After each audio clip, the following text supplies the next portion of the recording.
নমস্কাৰ মৰমৰ ছাত্ৰ-ছাত্ৰীসকল তোমালোকক আকৌ এবাৰ মোৰ চেনেলটোলৈ স্বাগতম জনাইছো।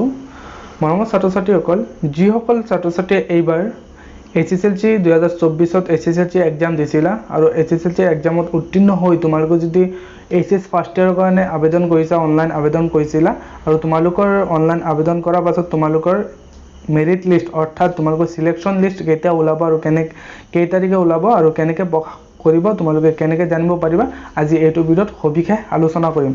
ছাত্ৰ-ছাত্ৰীসকল তোমালোকে যদি মোৰ চেনেলটো প্ৰথমবাৰৰ বাবে ভিজিট কৰি থাকা তেনেহলে মোৰ চেনেলটো সাবস্ক্ৰাইব কৰি লবা, কাৰণ এনেকুৱা ধৰণৰ নতুন ভিডিঅ'ৰ আপডেট যাতে তোমালোকে অতি সোনকালে পোৱা। ছাত্ৰ-ছাত্ৰীসকল ভিডিঅ'টো তোমালোকে একেবাৰে স্কিপ নকৰিবা, সম্পূৰ্ণ চাই থাকা। স্কিপ কৰিলে তোমালোকে কেনেকৈ চেক কৰিবা তোমালোকে বুজিব নোৱাৰিবা। বলা আমি এতিয়া মেইন ভিডিঅ'লৈ আগবাঢ়ি যাওঁ। ছাত্ৰ-ছাত্ৰীসকল তোমালোকে ইয়াত দেখিব পাৰিছা যে ইম্পৰ্টেণ্ট ডেটছ অৰ্থাৎ সাবমিশন অফ অনলাইন। তোমালোকৰ অনলাইন আবেদনটো আৰম্ভ হৈছিল 23 এপ্ৰিলৰ পৰা আৰু তোমাৰ অনলাইন সমাপ্ত হ'ব 5 মে'ত।